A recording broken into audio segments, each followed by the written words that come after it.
Um, my lords, like everybody, it has been refreshing to be in a situation whereby the debates in this place have been listened to and changes have been made. On a number of other bills, one hasn't had that feeling, but definitely in relation to this, we have. I did want to just emphasise the issue of the buy-to-let leaseholders. I think it is a key one because they can be presented as big landlords, but I do want to remind the Minister that for many people they were advised that investing in property would be an important way of being sensible and provide them with a pension and an income and so on and so forth. So people did this in good faith, and they aren't landlords, they are leaseholders. They've just got more leasehold flats, but they're not big business, and they are being treated differently if you've got a small portfolio of four properties. So I just think that just needs to be looked at because it just feels wrong that those people should be punished. Secondly, I'm very mixed about the 11-metre question because I actually do agree that the danger of an unintended consequence here would be to say that if you paid the remediation of under 11 metres, that everybody would rush out and start remediating under 11 metres when it's not necessary.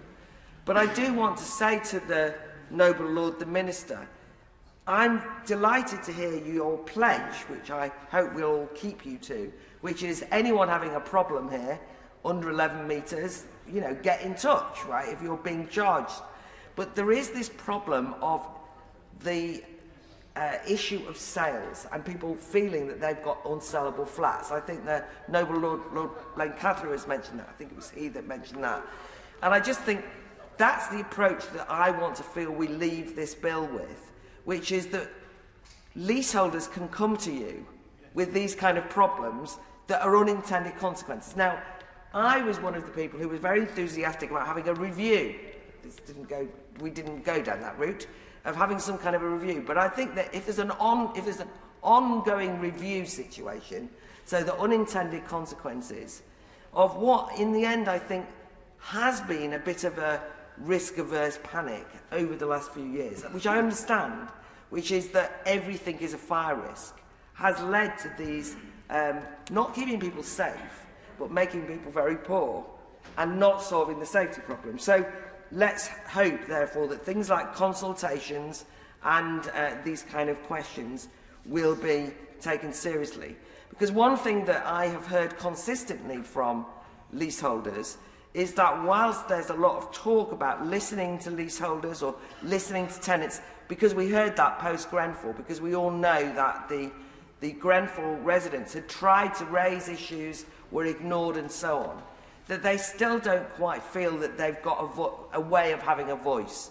So I think that that is an important thing for you to carry on with. I also want to support the motion H1, I think it is. I want to support it because I do want to push the government one last time on this question. I mean, ultimately, and I think that this is a very important point, this is a small number, but on principle, we just want to be in a situation where the leaseholders aren't paying. That's really what is being argued here, that leaseholders who all the time with the innocent people in this don't pay.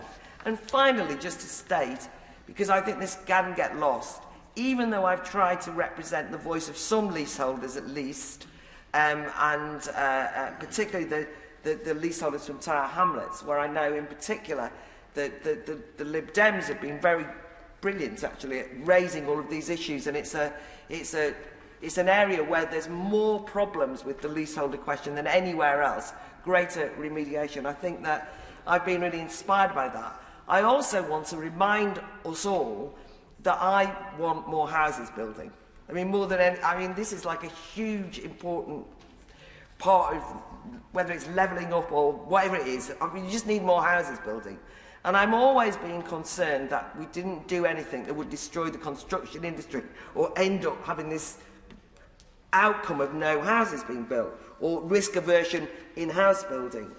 Part of what's happened is that people now understand the downside of being a leaseholder. So even if you're building those houses, you now think, why would I buy a leasehold flat? I can assure you that if I ever buy a flat again, after I sell my leasehold flat, because I'm going to get rid of it as quick as possible, I won't then want to buy a leasehold flat, because you just think it's too scary.